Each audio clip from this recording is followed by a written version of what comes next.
그 교재 301페이지 보시면 그 토지에 대한 얘기 나오죠. 이건 근데 따로 볼 필요 없습니다. 왜냐면 지금 설명한 거 있죠. 납세 의무자, 뭐 5억 80억 초과하는 자, 과세 표준, 5억 80억 공제한 금액의 공정시장가의 비율, 세부 담상한 아까 한 거 있죠. 토지 100분의 100 똑같아요. 읽을 필요 없죠. 그러니까 한꺼번에 정리하는 게 간단하죠. 그럼 뒤에 거 볼 필요가 없습니다. 그래서 거기 301페이지 토지에 대한 것이 쭉 나오는 건 여러분 굳이 읽을 필요가 없다. 그죠? 그러니까 아까처럼 금액만 잘 구분하셔서 정리하시면 이런 간단하게 정리가 되는 겁니다. 넘어가시면 되고, 어디를 보시면 305페이지 이제 마지막 거버 있어요. 납부 방법 나오죠? 그죠? 이런 납부 방법이 보통 징수입니다. 그리고 우리가 이제 국세는 뭐라고 표현하냐면 정부 부가가세 그래요. 어차피 고지서 안 나오는 거예요. 납기는 12월 달입니다. 12월 1일부터 15일. 자, 근데 얘는 선택하면 모두 가능하다? 신고 납부 가능합니다. 자, 이 말은요, 의무 규정은 아니란 얘기네요. 그죠? 해도 되고, 안 해도 되고. 근데 만약에 여러분이 신고 납부를 선택을 하게 되면 날짜는 똑같아요. 1일부터 15일까지 하셔야 돼요. 자, 그럼 이때, 자, 만약에 신고를 하나 치면 보통 종부세가 1,000만 원 나왔어요. 그죠? 근데 여러분 생각할 때 800만 원 같아요. 아무래도 800 같아. 그러면 어떻게 하면 돼요? 본인이 선택하는 거예요? 그냥 원래대로 요새 세금 많이 나온다더니 진짜 많이 나왔네. 열받지만 내야 되겠네 하고 이거 되면 끝이에요. 그죠? 아무리 봐도 집에 공급이 생각할 때 800만 원 같아요. 그럼 어떻게 하면 돼요? 여러분이 800만 원으로 뭐 할 수 있어? 신고할 수 있어요. 자, 그럼 문제는 이거예요. 내가 800으로 신고를 했어요. 근데 이미 국세청에서 결정한 금액은 1,000만 원이죠. 고지서 나와 있죠. 그럼 여기 결정된 1,000만 원도 있고 내가 신고하는 800도 있잖아요. 그럼 두 개가 있으면 안 되죠. 하나만 인정합니다. 일단 뭘 인정해줘? 여러분 선택을 하시면 그 신고한 금액을 인정해 줍니다. 그럼 얼마로 간다는 거야? 800. 자, 그럼 이런 말이 있는 거죠. 납세자가 신고 납부를 선택하면 과세권자의 결정은 없었던 거로 본다. 이게 그런 뜻이에요. 일단 이걸 인정해 준다는 거죠. 자, 그럼 여기서 문제가 있어요. 800으로 신고하면 그냥 800으로 가줍니까? 아니지. 국세청에서는 이제 원래 얘는 세무서는 이걸 생각하고 있는 거죠. 근데 여러분은 800이라고 하니까 이제 뭐예요? 누가 맞는지 키재기를 해봐야지. 그죠? 했더니 800이 맞으면 800으로 가는데 만약에 원래 1000이 맞아. 그녀는 무슨 신고를 한 거예요? 과소신고를 한 거예요. 그럼 뭐가 나와? 가산세가 나와요. 그래서 우리가 신고 안 하면 가산세가 두 개잖아요. 무신고 가산세가 있고 과소신고 가산세 두 개가 있습니다. 이 중에 얘는 부과된다 안 된다? 안 된다. 왜? 무신고란 말은 신고를 안 한다는 얘기는 그냥 원래 나온 대로 원칙대로 고지서대로 돈을 냈다는 얘기죠. 그러니까 무신고는 가산세 부과할 수가 없는데 과소신고 뜻은 신고를 했는데 적게 했다는 얘기잖아. 얘가 신고한 거죠. 근데 적게 신고했잖아. 원래 1000이 맞아버리면 얘는 과소신고예요. 그럼 뭐가 나온다? 과소신고 가산세는 부과될 수 있다. 이게 뭐 시험에 엄청 많이 나왔던 얘기죠. 그죠? 그럴 수밖에 없죠. 좀 특이하잖아요. 그죠? 이게 이제 종부세 관한 얘기입니다. 자, 납세지는 똑같아요. 아까 소득세법 규정 따라간다 했죠? 그러니까 뭐 이거는 뭐, 그죠? 이렇게 같은 얘기고. 자, 얘도 분납됩니다. 이거 다 보고 교재 볼 거예요. 분납은 똑같아요. 250초가. 아까 재산세하고 같아요. 기간만 6개월이에요. 얘는 좀 기간이 길죠. 원래 2개월 했다가 6개월로 전향했죠. 분납 금액은 그럼 누구랑 똑같아요? 재산세하고 똑같겠죠. 아까 기준 어떻게 잡는다 했죠? 요거의 2배. 그럼 얼마예요? 500이겠죠. 이하일 때, 초과일 때. 이하면 기준 금액을 초과하는 금액. 초과하면 100분의 50 똑같아요. 재산세가 얘만 틀려요. 재산세 2개월, 얘는 6개월. 그 외에는 다 똑같습니다. 그죠? 부가세는 국세니까 농특세 붙겠죠. 뭐 이렇게 간단하게 보시면 돼요. 뭐 크게 문제 없죠. 305페이지 4번에 신고납부, 일부가징수 등 원칙 정부 부가세 1번에 관할 세무서장은 납부할 종부세액을 결정하여 해당 연도 12월 1일부터 15일까지 부가징수합니다. 이때 고지서가 나오면 모든 고지서는 납기기 시 몇일 전에 보내라? 5일 전에 보내는 거예요. 너무 빨리 보내도 안 되고 늦게 보내도 안 되고. 예외 신고납세 동그라미 1번에 정부 부가 제도에도 불구하고 종부세를 신고납부 방식으로 납부하고자 하는 납세자는 똑같은 날짜는요. 12월 1일부터 15일까지 신고를 해야 한다. 이 경우가 뭐예요? 내가 신고납부를 선택을 하면 위 일에 따른 결정은 없었던 거로 본다. 무슨 얘기예요? 과세권자가 이미 고지서 보낸 거 있죠? 그 부과된 건 없는 걸로 보겠다는 거. 그러니까 여러분이 신고한 걸 일단 인정을 해주겠다. 그런 얘기입니다. 자, 그럼 끝이죠? 나머지 볼 게 없죠?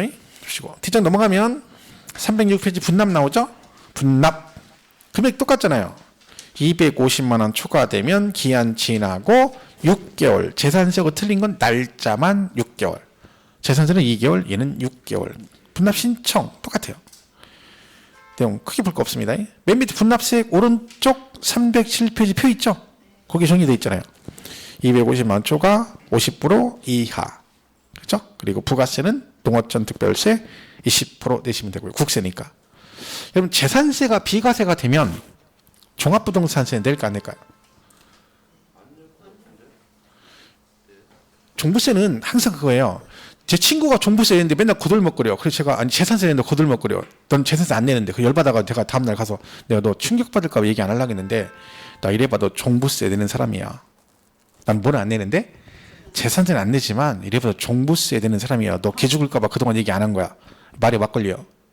막걸리죠. 막걸리. 말이 아니에요. 그죠? 왜? 재산세 안 내면 종부세를 못 내요. 그죠? 그런 거죠. 오늘도 주말이니까 막걸리 먹고 싶네. 우리 와이프가 출근하면서 나한테 그랬는데 오늘 전때 오면 전부 쳐놓으라고. 진짜 갑자기 그 생각나니까 우울해지네. 갑자기 그죠? 그것도 보통 김치전이거든요. 오늘은 야채전을 먹고 싶다네. 그죠? 그 야채는 못 붙이거든요. 김치전만 하고. 뭐 같이 하는 거죠. 대충 뭐 양파 썰어놓고 대충 해서 뭐 붙이면 되는 거죠. 그죠? 자기 퇴근하면 딱 먹을 수 있도록 준비해 놓으라고. 참 어이가 없어가지고. 갑자기 그 생각 잃어버렸었네. 큰일 날 뻔했네. 이거 얘기하다 막걸리 얘기 안 했으면 잃어버려서 안 했으면 또 바가지로 먹을 뻔했네. 짜증나네 진짜. 진짜. 어제 갔더니 어제 거기 한국 왔는데 그 실장이 뭐라 하는 줄 알아요? 그 남편이 대단하더라고. 그 양반은 막 닭도리탕도 하고 막 그런데 엊그제 닭도리탕을 해. 자기는 전화 왔대. 어떻게 만든 거냐. 그랬더니 막 자기 퇴근하니까 막 닭도리탕을 해놨더래. 막 남편이. 근데 먹을 수가 없더래. 맛이. 그래서 자기가 몰래 얼른 해가지고 이렇게 다시 해가지고 먹었대. 그리고 물어보더래 남편이 맛있냐고. 너무 맛있다고 막 했다는 거예요. 그래서 야 근데 그걸 왜 하는지 모르겠어요. 그죠? 그 옆에 부원장님은 그러시더만 그런데 무슨 남편 그런 거래. 우리는 남편하고 그냥 투서 닭 보듯이 해. 이 나이에 무슨 저기에 그죠? 방도 각방스인데 남편이 코를 많이 골아가지고 같이 잘 수가 없대. 그렇다고 같이 TV 보다가 잘 때 되면 잘 자. 우리 간다는 거야. 그죠? 그게 정상인 거죠. 그게 정상적인 부부예요. 근데 그분은 좀 이상해. 그 나이가 지금 꽤 50대 좀 넘으셨는데 아직도 그런다는 건 이해가 안 가는 얘기죠. 그래서 나는 지금 이 전적은 부채란 거 그것도 짜증나 죽겠는데 거다 대고 그래서 가정의 평화를 할 수 없이 하는 거죠. 그렇게 양보하기 시작하면 한도 끝 붙더라고. 그죠? 그냥 명령하듯이 하되 내일 저기 나 전부치 먹을까 아침인데 꼭 해놔 이러고 갔어요 그냥. 그 아침에 저 나왔죠. 근데 그건 이제 들었으니까 저는 계속 이제 강박관념을 갖는 거죠. 언젠가부터 나도 모르게. 옛날 같으면 뭐라고? 이럴 텐데 지금 언젠가부터는 그냥 아무 말도 안 해요. 그래서 더 짜증난 거 이따 가서 내가 하고 있겠죠 그거를. 그게 더 열받는 거죠. 고지서는 무조건 뭐라고요? 납기 개시 5일 전. 작년 시험이 나왔어요. 모든 고지서는 5일 전에 발표해요. 그죠? 이렇게 되면 돼요. 종부세는 이렇게 보시면 돼요. 크게 신경 안 쓰는데 개정상만 잘 보시면 되니까 종부세는. 자 이제 소득세를 좀 보겠습니다. 부가세는 똑같은 거 지금 나왔으니까 보십니까? 그 소득세가 규제 한 장 넘긴 310페이지 있죠. 거기 보시면 소득세 총설 그래요. 소득세라는 게 있어요. 여러분 소득세란 말은 뭐예요? 소득이 발생하면 내는 세금이라는 뜻이에요. 그게 소득세죠. 그러면 대한민국의 모든 소득은 다 세금을 내느냐? 그렇지는 않습니다. 법으로 정해진 소득만 세금을 내도록 되어 있습니다. 예를 들면 지하철에서 껌 팔아가지고 한 달에 1,000만 원씩 벌어요. 세금 낸다 안 낸다? 안 냅니다. 그죠? 근데 붕어빵 장사에도 포장마차 붕어빵 장사에 한 달에 1,000만 원씩 벌어. 세금 내야 내요? 안 냅니다. 그런 게 알진 거예요. 괜히 막 식당 한다고 여기다 막 시설 권리 매덕 때려박아가지고 했는데 코로나 때문에 거지 되면 완전 거지 되는 거잖아. 근데 그 붕어빵 장사는 뭐가 좋아요? 장사 안 되면 네 여권만 끌고 오면 돼요. 나 망했어. 그럼 네 여권 끌고 오면 돼. 끌고 와서 다시 어떻게 하면 돼? 잉어빵 장사 또 가. 또 망했어. 또 끌고 와. 시설 권리 이용이 안 되려 그냥 그것만 계속 들고 왔다 갔다 하면 되잖아. 그죠? 망하면 네 여권만 망하는 거. 네 여권 하나 없어지는 거지. 얼마나 좋아. 그런 장사를 해야 된다니까. 붕어빵 장사 괜찮은데. 그죠? 요즘은 없어요. 붕어빵 장사가. 옛날 규제를 많이 한대요. 그래가지고 민원 들어가지고 먹고 싶어도 못 먹고 옛날에 막 겨울 되면 많았거든요. 없더라고. 근데 저도 시골에 그래서 찾아만 어디 찾아가야 돼요. 일부러.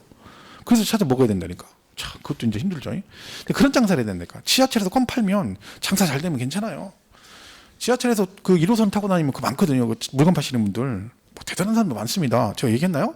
핀 마이크 대고서나 이렇게 하는 분도 있다고. 자부심 있는 거지. 마이크 탁 대고 여기서 막 자, 이게 뭡니까? 뭐, 제가 들고 있는 거, 예, 누가 봐도 알죠? 칫솔입니다. 칫솔 몇 개? 하나, 둘, 셋, 네 개네요. 네 개죠? 이걸 왜 들고 있을까요? 팔라고 들고 있겠죠? 자, 여기 영어로 뭐라고 써있네요? 뭘까? Made in Korea라고 써있네요. 이거 영어로 써있네요? 무슨 얘기요? 수출품이란 얘기죠? 그런데 왜 제가 팔까요? 망했단 얘기죠? 자, 그래서 제가 이거 한 바퀴 얼마나 팔까? 예, 1,000원짜리 2장 받습니다. 한 바퀴만 살짝 돌겠습니다. 씩 돌았어. 그럼 보통 그냥 가잖아요. 다시 썼어요. 그대로. 자, 제가 몇 개 팔았을까요? 관심 없으시죠? 2개 팔았습니다. 제가 실망할까요? 아닙니다. 다음 칸으로 가겠습니다. 이게 그때 내가 본 실제 그 사람. 야, 그분은 뭘 해도 성공하겠더라고. 그러니까 이게요, 뭐든지 그냥 되는 거예요. 뭐든지 날로 되는 게 없어. 날로. 갈치 팔아 가는 사람이 갈치를 파는데, 제가 오늘 누워 있는데 차에다가 팔고 있는데 멘트가 나오잖아요. 그때 깜짝 놀랐어요. 갈치가 갈치가 눈을 떴다 감았다 꼬리를 살랑 흔드는 갈치가 왔다는. 어서 많이 들어본 얘기예요. 갈치가 눈을 떴다 감았다 꼬리를 살랑 흔드는 갈치가 왔대. 이거 왠지 나가봐야 되죠. 왜? 날 부르죠. 날 부르는 건데 눈을 떴다 감았다 꼬리를 살랑 흔드는. 이야, 대단하지 않습니까? 그러니까 그게 세상에 그냥 되는 건 없는 거야. 다 노력하고 멘트 만들고 장사하려고 하고 그러는 거지. 그죠? 그때 다 요령이고, 그죠? 요령이고. 여러분 옛날에 천안 그 기차 타면 천안역 지나갈 때 못 팔아서 호두과자 팔았어. 옛날에는 차 안에서 호두과자 장사가 뭐라고 그래요? 천안의 명물 호두과자가 왔습니다. 이렇게 안 팔아요. 천안의 명물 호두과자 왔습니다. 천안의 명물 호두과자 왔습니다. 이렇게 팔아요. 왜? 어차피 그거 파는지 알아. 그러니까 굳이 뭐 천안의 명물 이렇게 얘기 안 해요. 천안의 명물 호두과자 왔습니다. 이렇게 지나가는 거야. 그러면 필요하면 달라고 하는 거지. 근데 굳이 그걸 갖다가 천안의 명물 호두과자가 왔습니다. 이렇게 안 하는 거야. 천안의 명물 호두과자가 왔습니다. 아저씨, 네 이렇게 하는 거지. 이게 다 그 멘트가.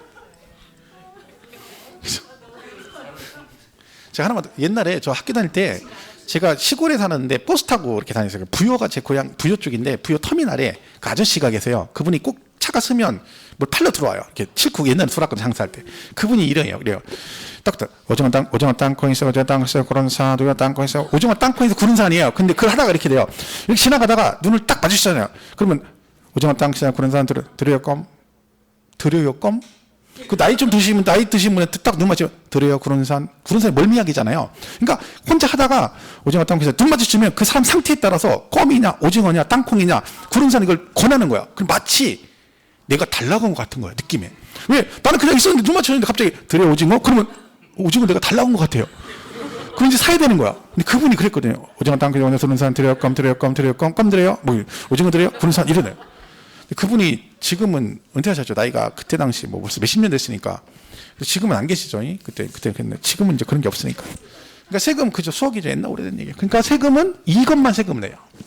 근데 8가지 소득을 세금을 내거든요. 근데 그 이 중에 6개, 2배사 근영기 6개는 종합 합산해가지고 종합소득세를 냅니다. 직장단이 연말정산할 때 세금 내는 게 종합소득세죠. 그게 이거예요. 이름이 6개 소득을 종합해서 낸다 그래서 종합소득세 그럽니다. 근데 여기 중요한 건 이거예요. 퇴직금하고 양도소득은 여기다 합산하지 않고 따로 분류과세한다. 여러분 퇴직금 받으시면 통장에는 안 쏴주고요. 따로 통장 개설을 해야 돼요. 퇴직금 통장. 그죠? 그리고 거기다 돈을 쏴주면 걔들이 다시 찾으러 가면 어떻게 돼요? 거기서 퇴직금 소득세 빼고 제하고 주는 거야. 그럼 그걸 다시 일반 통장으로 옮겨가지고 찾아야 돼요. 그게 따로 과세가 되는 거죠. 왜? 평생 한두 번 탄 걸 여기다 합산하면 얘가 누진돼 가지고 세금이 많이 나오잖아요. 그래서 따로 과세하고 양도소득도 어쩌다가 파는 거거든요. 너무 자주 사고 팔면요. 여러분은 양도세 신고를 하지만 국세청에서는요. 부동산 매매 업으로 봐서 사업소득으로 세금을 부과합니다.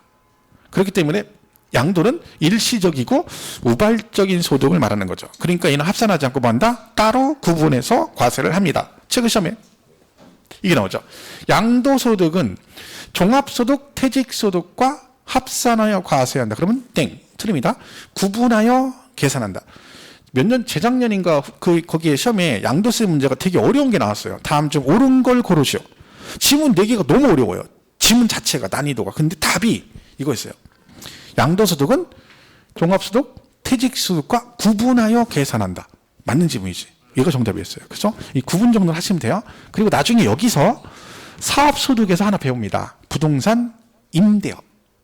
부동산 임대하시면 사업소득이 들어요. 이 안에 들어가는 게 매매업, 건설업, 부동산 매매업, 이런 거 임대업 이런 게 다 여기 들어갑니다. 그러니까 부동산 임대소득이 발생되면 여러분 사업소득에 들어가서 나중에 뭐예요? 종합소득세를 내게 되는 거예요. 그죠? 그래서 이걸 하나 배우고 주가 되는 건 양도소득입니다. 자, 그래서 이걸 우리가 배우는 거다. 이렇게 보시면 되겠죠. 거기 310페이지 표 얘기고요. 그냥 참고로 보시면 되고, 오른쪽 311페이지 거기 납세 의무자가 나와요.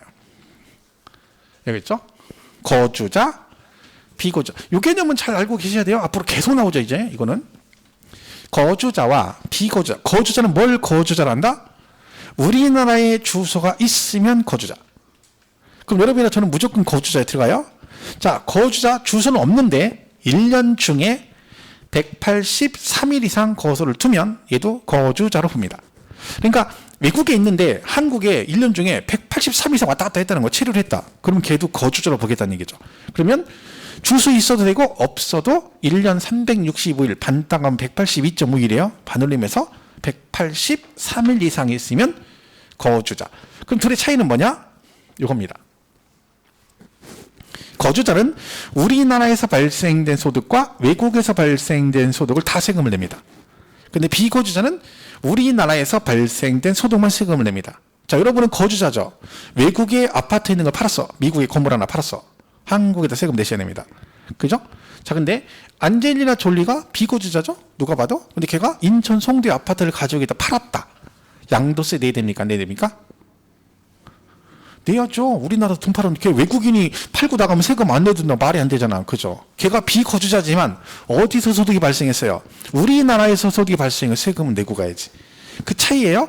거주자는 국내와 국외 소득, 비거주자는 우리나라에서 발생된 소득은 세금을 내야 된다. 과거 시험에 이 개념 하나만 가지고도 시험에 나온 적도 있어요. 1번 거주자의 경우 국외 토지 양도시 납세 의무가 있다. 2번 뭐 비거주자는 뭐 국내 토지 양도시 납세, 이런 식으로. 그때 정답이 뭐였냐면 제 기억에 비거주자는 국외 자산 양도시, 비거주자의 경우 국외 자산 양도시 양도세 납세 의무가 있다. 땡, 틀렸죠. 왜? 비거주자가 지네 나라 걸 팔았는데 우리한테 세금 낼 일은 없겠죠. 근데 그게 이 개념을 가지고 시험을 낸 거예요, 단독으로. 근데 이것도 확실하게 못하면 그 문제도 헷갈려요. 왜? 막 계속 1번 거주자, 2번 비거주자 해가지고 국내, 국외 막 섞이면 정확히 정리 안 되면 엉키는 거예요. 그럼 나중에 이게 뭔 얘기지? 이럴 수 있거든요. 그래서 이 개념은 확실하게 기억하시고요. 앞으로 양도세에서 계속 거주자, 비거주 이 말이 나오면 거주자가 그 집에 사는 사람, 이건 그 집에 안 사는 사람, 이런 식으로 해석하면 안 됩니다. 얘는 이걸 말하는 거고 비거주자는 그게 아닌 자를 말한다. 이렇게 이해하셔야 돼요. 그게 거기 311페이지 납세 의무자, 그죠? 그 얘기예요. 그냥 참고로 보시면 되고. 이제 넘어가면 그 과세기간이라는 말이 나와요. 312페이지. 소득세는 세금 부과 기간이 있습니다. 소득이 발생할 때마다 낼 것이냐, 아니면 일정 기간권 묶어서 세금을 내느냐. 이 말은 법으로 기간을 정해주고 그 정해진 기간의 발생을 몽땅 합해서 내라는 얘기죠. 소득세는 과세기간 1년입니다. 1월 1일부터 11월 30일. 그래서 우리가 연말정산을 하는 거예요. 왜? 이게 1월까지 발생을 한꺼번에 내라니까 정산을 이때 해야지. 중간에 하면 안 되지. 연말정산하는 거죠. 근데 돌아가시면 어떻게 될까요? 돌아가시면 세금 안 내느냐? 돌아가셔도 세금은 내고 가셔야 돼요. 그냥 못 가신다겠죠. 그래서 1월 1일부터 돌아가신 날까지는 세금을 내야 됩니다. 누가 내야 돼요? 상속인이 내야죠. 상속인. 돌아가신 분이 이미 가셨으니까 그걸 재산, 자식이 마찬가지로 세금 낼 거 있으면 내고 가야 됩니다. 부채도 상속이 된다. 그죠? 만약에 돌아가시면 세금 안 내도 된다 그러면 대한민국 세금 낼 사람 한 명도 없습니다. 그죠? 모든 사업자를 그 집의 최고령자 앞으로 사업자 돼가지고 모든 세금을 체납을 하는 거죠. 언제까지? 돌아가실 때까지 버티는 거지. 돌아가시면 납세 의무는 없어졌으니까 다시 폐업신 거고 그 다음 고령자 앞으로 사업자 내고 계속 그런 식으로 하겠죠. 출국했다 그러면 거주자가 출국하면 마찬가지로 1월 1일부터 출국해요. 근데 이거는 뭐 크게 중요하진 않습니다. 그냥 과세 기간이 1년 단위로 과세가 된다 정도만 보시면 돼요. 그죠? 자, 그럼 여기서 이제 이게 그렇고요. 자, 이제 양도세를 보겠습니다. 자, 양도세는 문제가 5문제 정도 보통 출제가 된다 그랬죠. 그죠? 올해도 뭐 특별한 일 없으면 그 정도 나올 거고. 자, 보세요. 이름이 양도 했어요. 여러분이 토지를 요새 코로나 때문에 돈 없어가지고 현찰이 없어가지고 가지고 있는 부동산 중에 싼 걸로 하나 팔았어. 100억에. 그죠? 뭐 제일 싼 게 이거예요. 100억. 그죠? 100억 팔았어요. 팔았죠? 얘 세금 낼 거 안 낼까요? 양도세. 땅을 100억에 팔았어. 양도세 낸다 안 낸다? 그죠? 모르는 거예요. 100억이 팔았다고 세금 내는 건 아니죠. 남으면 세금이 되는 거지. 얘 이름이요. 양도세가 아니라겠죠. 양도 소득세입니다. 그러니까 양도했다고 세금을 내는 게 아니라 뭐가 생겨야 돼? 소득이 생겨야 돼. 이걸 우리가 차익이라고 그러죠. 그러니까 세금은요, 양도세는 팔았다고 세금 내는 게 아니에요. 남는 게 없으면 세금 낼 일이 없어요. 당연한 얘기죠. 그래서 양도에서 차익이 생기면 세금을 냅니다. 그럼 이제 우리가 첫 번째 배우는 게 이거거든요. 그러면 일단 양도세를 내려면 뭐에 해당이 돼야 돼요? 양도에 해당이 돼야 그 다음에 세금을 내든지 말든지 할 거 아니에요. 그래서 처음에 배우는 게 뭐예요? 우리 세법은 그러면 어떤 경우는 양도로 보고 어떤 경우는 양도로 보지 않느냐 이 구분하는 거죠. 그럼 이 세법에 양도는 뭘 양도를 하냐면 개인이 파는 걸 말해요. 그러니까 법인도 양도할 수 있죠. 근데 법인은 양도세를 안 냅니다. 법인은 뭘 내요? 법인세를 내죠. 그리고 이 세법은 우리 뭐랑 관계없다? 얘네들은 등기 등록과 관계없죠. 우리 세법은 특징이 사실 실질과세 원칙이기 때문에 등기했니 안 했니 상관없다 했죠. 그리고 뭘 하면 유상으로 이전하면 양도라고 그래요. 유상이 뭐예요? 뭔가 대가를 받고 넘기는 거 말이에요. 그러니까 이제 세법에서 양도를 구분할 때는 유상 이전이면 양도고 유상 이전이 아니면 양도가 아니다. 이렇게 구분하는 거죠. 시험은 뭐가 잘 나와요? 이거는 양도로 본다, 안 본다, 맞았니, 틀렸니 이렇게 물어봐요. 그럼 여러분은 뭘 구분하셔야 돼? 어떤 건 양도로 보고 어떤 건 양도로 보지 않느냐? 이걸 구분을 하셔야 되겠죠. 자, 그런데 우리 교재 보면 317페이지에 양도의 정의와 형태가 나와요. 317페이지. 그 양도의 정의라고 돼 있죠. 자, 양도란 자산에 대한 등기, 등록과 관계없이 매도, 교환, 법인에는 현물 출자 등을 통해서 그 자산이 유상으로 사실상 이전되는 걸 유상 이전이라는 거죠. 자, 그래서 양도 형태가 나옵니다. 자, 그래서 그걸 잡으시면 자, 이건 외우는 게 아니라 제일 기본이 이거예요. 양도. 자, 매매가 양도죠. 자, 매매했을 때 어떻게 해요? 자, 갑이 토지를 을한테 부동산 팔았어요. 뭘 받고 파나요? 보통? 돈 받고 팔죠. 돈 받고. 그죠? 이걸 우리가 매매한다고 그러잖아요. 그죠? 그럼 얘가 유상양도의 대표주자죠. 갑이 부동산을 얘한테 주면서 그냥 준 게 아니라 대가를 받고 유상으로. 근데 이때 유상의 대가가 금전을 받고 넘긴 거죠. 어쨌든 그건 유상이죠. 그러니까 얘는 양도한 거고 얘는 취득한 게 되겠죠. 그걸 우리가 매매라고 그래요. 자, 교환도 유상승계 대표주자예요. 자, 그럼 투의 차이는 뭐냐? 이렇게 되는 거죠. 이렇게 되는 거죠. 그죠? 여기는 금전을 대가로 받고 유상양도했고 여기는요. 물건 대 물건을 서로 주고받으면서 부동산으로 대가로 서로 주고받은 거지. 그럼 얘도 유상 맞죠? 근데 얘는 특징이 뭐예요? 얘는 일방이 파는 거지만 여기는 동시행이죠. 내 거 주고 동시에 상대방 걸 취득하니까 주고받는 게 동시에 일어났으니까 양쪽 다 취득과 동시에 뭘 하는 거예요? 양도를 하는 거죠. 그래서 양쪽 다. 근데 어쨌든 여기는 대가가 금전을 주고 받고 유상으로 이전은 매매라 그러고 그 물건 대 물건을 말 그대로 교환해서 하면 이것도 유상 이전이니까 얘도 양도에 들어가는 거죠. 교환도 양도다. 이름만 달라지는 거야. 뭘 받느냐에 따라 달라지는 거지. 오해하지 마실 것은 유상의 개념이 우리가 보통 돈 받고 팔잖아요. 그러니까 금전을 받는 것만 양도다 그러면 안 된다는 거지. 자, 현물 출자란 말이 있어요. 얘는 뭐예요? 출자가 뭐예요? 투자한다는 얘기, 투자. 근데 보통 투자는 금전으로 하죠. 얘는 뭘로 했다는 거야? 현물, 뭘로? 물건으로 인 거죠. 자, 갑이 개인이 여기다 투자를 하고 싶은 거예요. 근데 얘가 돈이 없는 거야. 그럼 갑이 뭐래요? 야, 니네 법인 설립할 때 사무실 필요하지? 사지 마. 내가 은평에 거기 어디 연신내고 어디 앞에 건물 하나 있거든. 그거 니네 써. 그냥 줘요? 아니지. 대신 나한테 뭘 줘? 니네 부동산에, 니네 법인의 주식, 지분을 달라는 거지. 그럼 지금 갑이 부동산을 이쪽으로 출자 형식으로 주면서 그냥 준 게 아니라 유상으로 이전한 거죠. 뭘 받고 여기는 대가로 지분, 주식을 받은 거지. 그럼 얘도 유상 이전이죠. 그러니까 마찬가지로 양도, 여기는 취득 이렇게 되는 거죠. 그러니까 대가를 뭘로 받느냐에 따라 용어만 조금씩 다른 거죠. 어쨌든 다 특징은 뭐야? 유상 이전이라는 게 특징입니다. 대물 변제 뜻은 뭐겠어요? 변제 뭐요? 빚을 갚았대. 뭘로? 대물 뭘로요? 물건으로. 그러니까 빚을 물건으로 받는 것도 양도로 보겠다는 거지. 여러분이 똑같은 거 이렇게 얘한테 채권 얘한테 돈 받을 게 있어요. 근데 얘가 돈을 없으니까 뭘로 갚았다는 거예요? 부동산으로 갚았다는 거예요. 그럼 보세요. 여러분이 친구한테 돈을 빌렸는데 돈을 못 갚으니까 여러분이 가진 부동산으로 대신 빚을 갚았다는 얘기죠. 그럼 여러분은 부동산을 넘겨주고 친구한테 받은 건 없는데 여러분은 양도한 걸로 보겠다는 얘기야. 대가가 있어야 된다 했잖아요. 근데 여러분 친구한테 빚진 돈이 5억인데 내 5억 상당 토지를 넘겨주고 그리고 친구한테 받는 건 없겠죠 이제? 근데 왜 나는 양도일까요? 대가가 없는데. 그 채무 5억이 변제가 됐잖아. 그럼 얘는 뭐가 똑같은 거야? 여러분이 그 5억짜리 토지를 다른 사람한테 돈을 받고 팔아서 그 돈으로 친구 빚을 갚은 거고 똑같은 거잖아요. 그래서 물건으로 직접 갚는 것도 채무 변제로 봐서 얘도 보다. 채무가 변제됐으니까 대가를 받은 걸로 봐서 양도로 보겠다는 얘기입니다. 이때 대물변제는 위자료 같은 거 주면 대물변제입니다. 위자료 같은 거 물건으로 주면 이혼할 때 위자료를 뭘로 줬어? 부동산으로 줬어. 그렇게 해도 양도입니다. 실제로 양도세 그 신고를 안 해가지고 나중에 이게 걸리는 케이스도 있어요. 제 옛날 수강생 중에 그런 분이 있었거든요. 이혼 이자료를 부동산 줬는데 나중에 그게 문제가 돼가지고 국세청에서 압류가 들어왔는데 보니까 그때 그거 양도세 신고 안 했다고 해서 압류가 들어온 거예요. 근데 그런 경우가 있습니다. 그래서 위자료 주는 건 좀 조심해야 돼요. 그러니까 현찰박치가 제일 좋은 거예요. 현찰박치기. 현찰을 싹 줘버리면 깔끔하잖아. 돈이 없잖아. 그러니까 사람 이름 모르는 거야. 그러니까 여러분도 항상 대비를 해야 되니까 한 5년 만기 정기적금 하나 정도 있어야 되는 거야. 그래 이혼할 때 되면 만기 되면 적금 타서 그걸 현금 줘버리는 게 그런 깔끔하잖아. 그죠? 아니면 금괴 한두 개 정도 있잖아요. 그런 걸로 주는 거. 금괴 같은 걸로 딱 두 개. 오늘 당장 나가 한 개 더 줄게. 이런 식으로 해서 얼른 내보내고 서로 정리하는 거죠.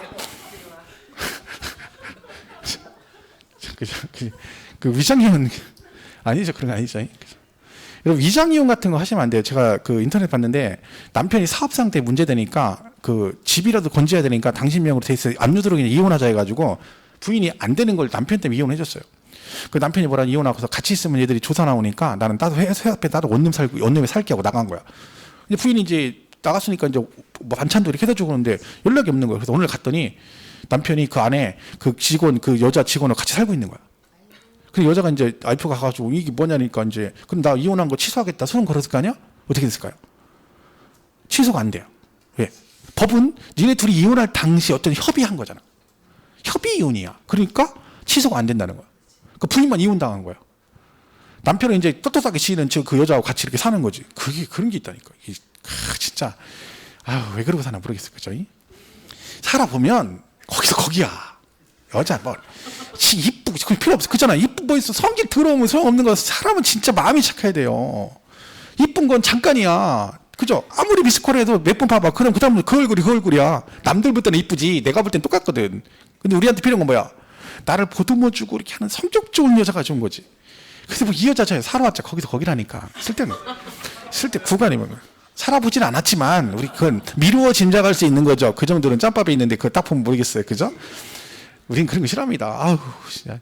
와이프가 싫으면 바람 필 거면 이혼해. 진짜 깔끔하게 이혼해주고 줄 거 주고 이혼한 다음에 그리고 바람을 펴. 그게 맞는 거지. 저는 그런 주의예요. 머리 아파 그거 막 와이프인데 막 바람 필라 머리 아프잖아요. 막 거짓말해야 되고 막 그 거짓말하는 거 기억해야 되고 막 골치 아프잖아. 그래서 잘못 얘기해가지고 나 지난번에 왔었잖아 했다가 아닌 거야 그 와이프가. 그럼 어떡할 거야?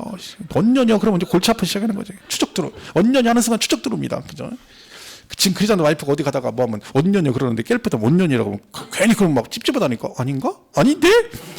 근데 나는 없거든요. 와이프 외에는 간대기 없으니까 떳떳하죠. 그냥 막 얘기를 하는데 불안하지 그러면. 언년이요 그러면. 그러니까 이게 그래서 위자료는 어떻게 되냐면 재산분할이라는 게 있어요. 재산분할.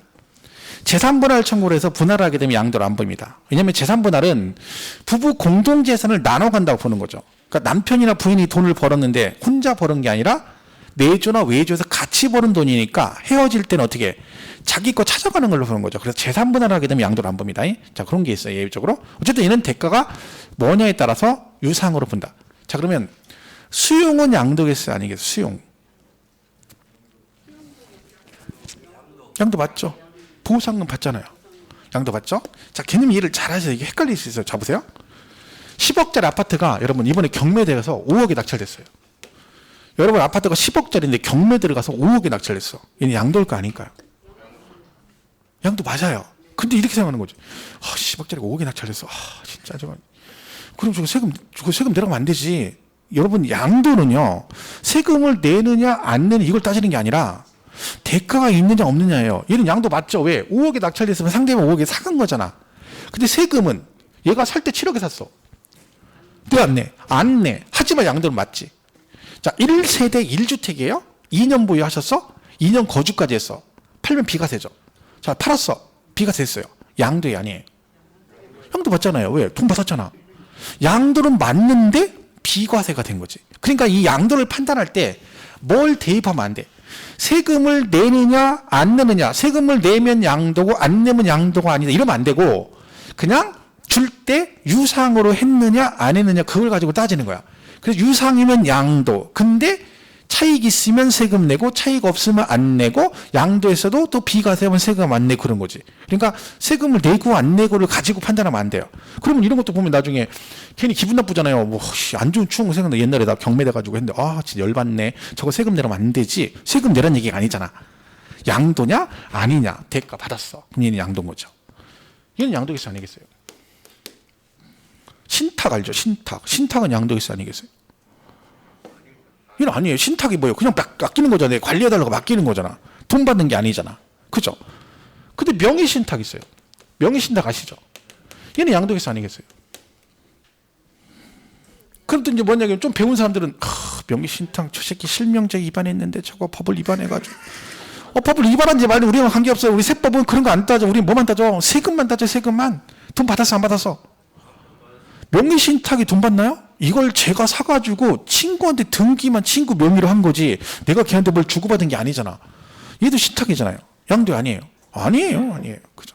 물론 이제 취득세 같은 좀 달라지죠. 등기 칠 때 이제 신탁법상 신탁은 취득세 안 내지만 얘는 취득세 그런 거 달라지지만, 양도세는 그냥만 따진다니까. 양도냐 아니냐, 유상 여부만 따지는 거지. 그죠? 그래서 그것만 가지고 판단하면 됩니다.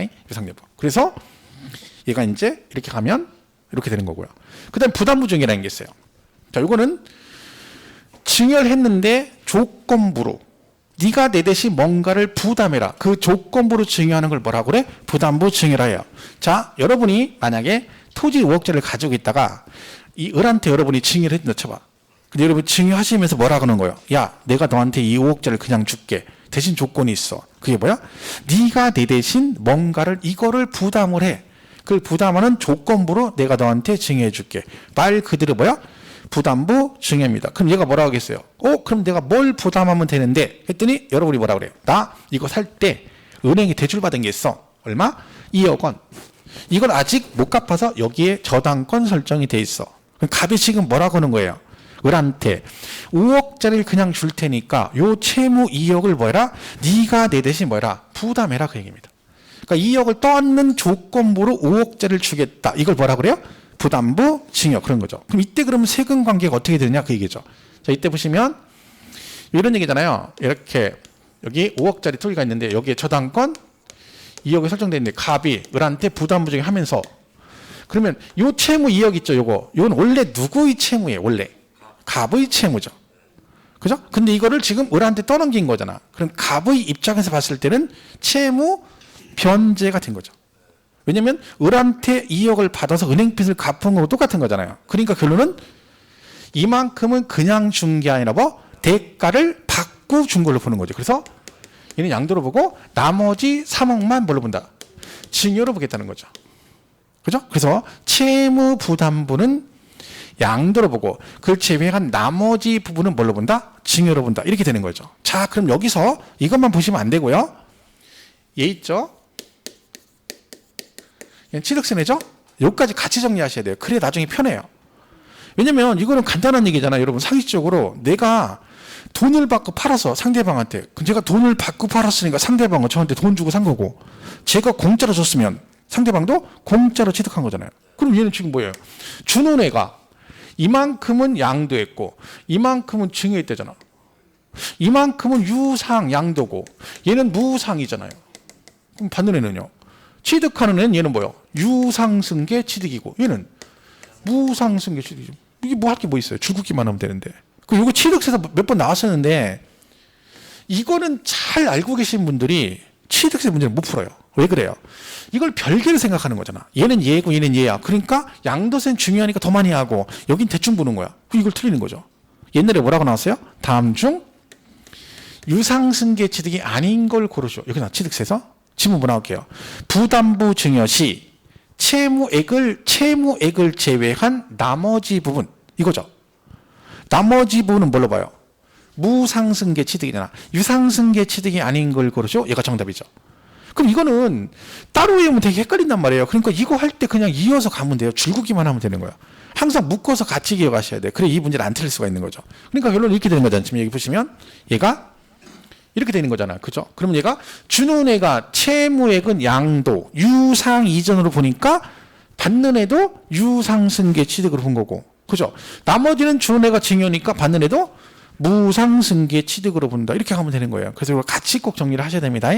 자, 근데 얘네 둘의 관계가 이런 관계다. 배우자, 직계, 존비속이다. 자, 이건 항상 나오면 머릿속에 부부지간이거나 부모자식간, 나 무조건 물어봐? 증여. 추정. 꼭 기억하셔야 됩니다. 그러니까 아버지가 아들한테 5억짜리 주면서 아들한테 2억을 갚는 조건으로 부담부정했대. 아들이 이걸 갚냐는 거야. 상식적으로. 더 달라고 안 하면 다행이라는 거죠. 그죠? 아버지가 아들아 2억은 네가 대신 갚아야 돼. 그 조건으로 내가 너한테 줄 거야. 그럼 아들이 뭐라 그래요? 아버지 걱정을 하지 마세요. 지금 노래 부르고 있죠. 빨리 달라 이거지. 알았으니까. 줬어. 빚 갚아? 안 갚지. 그런 자식이 어디 있어요. 더 달라고 하면 다행이라니까. 그래서 식구끼리 거래는 무조건 뭘로 본다? 증여로 추정을 합니다. 이 말은 아들이 착실해서 직장 잘 다니고 월급도 받고 소득이 있어요. 그래서 본인 소득으로 이걸 명의 돌려가지고 갚고 이런 게 증빙이 되면 그때는 양도로 볼 수 있다는 얘기죠. 그러니까 결론 중요한 건 어쨌든 뭐가 됐든 배우자 직계 존중이 나오면 일단 증여로 본다는 얘기 기억하시고 그 다음에 또 뭐도 기억해야 돼? 추정의 의미가 있기 때문에 입증하면 유상으로 볼 수도 있다. 이렇게 보시면 돼요. 그래서 여기 이제 부담부 증여입니다. 자, 이게 이제 그런 얘기죠. 그래서 양도는 이제 정리하면 이렇게 되죠. 양도의 정의는 누가 하는 거다? 개인이 등기 등록과 관계없이 유상 이전하는 걸 뭐라고요? 양도. 그래요. 그래서 양도로 보는 경우 유상 이전해서 매매. 경매. 그러니까 이걸 막 외우지 말고요. 여기를 대입을 해서 항상 생각할 때 유상. 매매는 유상이구나. 금전 받았다. 교환도 물물 교환이니까 대가가 있다. 단, 뭐는 아니라 지적 경계선 변경을 위한 토지 교환은 양도가 아닙니다. 같은 교환인데 얘는 뭐가 들어가요? 지적 경계선 변경이라는 것은 측량을 다시 한다는 얘기죠. 그럼 내가 개인적으로 하는 게 아니라 이 국가 등이 법에 따라 측량을 다시 해야 되는 토지 위치가 바뀔 수 있죠. 그래서 서로 교환했다는 거야. 이건 내 의지가 아니잖아요. 근데 이래놓고 나한테 세금 내라 그러면 안 되지. 그래서 이 경우는 양도로 보지 않습니다. 자, 그 다음에 현물 출자 말했죠? 양도 아니라고. 여긴 좀 보지 마시고요. 그 다음에 수용. 아까 보상금 받는다겠지. 얘도 양도고. 그 다음에 대물 변제. 이혼 이자료나 이자료 같은 걸 다 주면 얘도 양도로 봅니다. 그래서 아까 이혼할 때는 재산분할 청구하면 된다 그랬죠. 그리고 부담부 증여. 채무액은 양도로 보는데 그걸 제외한 나머지는 뭘로 본다? 증여로 본다. 이렇게 해서 유상 여부를 가지고 양도 여부를 판단하시면 됩니다. 자, 그래서 교재를 잠깐 보시겠습니다. 317페이지에 요거는 제목만 보시면 돼요. 여러분 읽을 필요는 없어요. 왜냐면 매도라고 돼 있죠? 파는 사람이니까. 그럼 그 제목을 보고 얘가 양도냐 아니냐 판단만 하면 되는 거예요. 근데 그걸 읽으면 막 이상한 얘기 많아요. 뭐 민법상 어쩌고 해서 뭐 무슨 낙성, 쌍무, 불이식, 유상, 난 뭔 얘기인지 알 수가 없네 이런 건. 그죠? 알지도 못해 이런 거는. 그죠? 근데 알 필요가 없어요. 왜? 우리는 뭐만 물어봐? 매매가 양도니 아니니? 양도. 그러니까 읽을 필요 없어? 넘어가시면 돼요. 교환은 양도다 아니다? 양도 맞다. 왜? 물물 교환이니까 양도다. 제목 보시면 끝. 그것만 구분하시면 되는 거예요. 그죠? 3번에 현물 출자. 출자. 자본금 됐어. 뭘로? 현물로. 그럼 뭐야? 대가로 지분 같은 거 받으니까 너도 양도다. 이렇게 보면 돼요. 계속 그렇게 보시면 돼요. 319페이지 4번. 대물 변제. 변제. 양도라고 했잖아요. 뒷장 넘어가면 320페이지에 동그라미 3번이 있어요. 320페이지 동그라미 3번. 당사자 간 이혼에 따른 위자료에 가름하여 과세 대상 자산의 소유권을 이전하면 뭘로 본다? 양도로 본다. 근데 그 넓혀보기 바로 밑에 보면 이혼으로 인하여 혼인 중에 형성된 부부 공동재산을 재산분할하는 경우는 양도로 보지 않는다. 그러니까 이 재산분할 대상은 조심할 게 전 재산은 아니고요. 결혼하고 나서 형성된 재산만 분할 대상이에요. 왜냐하면 결혼 전부터 가지고 있던 것들은 각자가 기여도가 없잖아. 자기 재산이었잖아. 그죠? 그러니까 결혼하고 나서 얼마 재산이 불었느냐 그걸 가지고 분할 대상으로 되는 겁니다. 자, 보시면 되고. 부담부증여 5번. 부담부증여란 증여자의 채무를 수증자가 인수하는 것으로서 증여가액 중 채무액에 상당하는 부분은 뭘로 본다? 유상으로 사실상 이전되는 걸로 본다. 그러니까 그 나머지는 증여로 본다는 얘기겠죠. 오른쪽 321페이지 2번. 다만 배우자 간 또는 직계 존비속 간 부담부증여는 수증자가 증여자의 채무를 인수한 경우에도 니네는 식구끼리니까 뭐한다? 수증자에게 채무가 인수되지 않는 것으로 추정한다. 그러니까 증여로 본다는 얘기죠. 추정이니까 다만 입증하면 양도로 볼 수도 있다. 그런 얘기고요. 수용 양도라겠죠. 보상금 받으니까 너도 양도다. 보시면 되고. 뒷장에 거기 7번에 배우자 등에게 양도한 재산 증여 추정. 볼 것도 없죠. 배우자니까 뭐요? 중요겠죠. 근데 추정이라 했잖아. 입증하면 되겠죠. 지금 외울 건 아니지만 밑에 박스에 있는 1, 2, 3, 4, 5 그걸로 입증되면 뭘로 보겠다? 양도로 보겠다. 그런 얘기입니다. 지금 보지 마세요. 이거는 이쪽 취득세에도 이 비슷한 얘기가 나와요. 양쪽 다.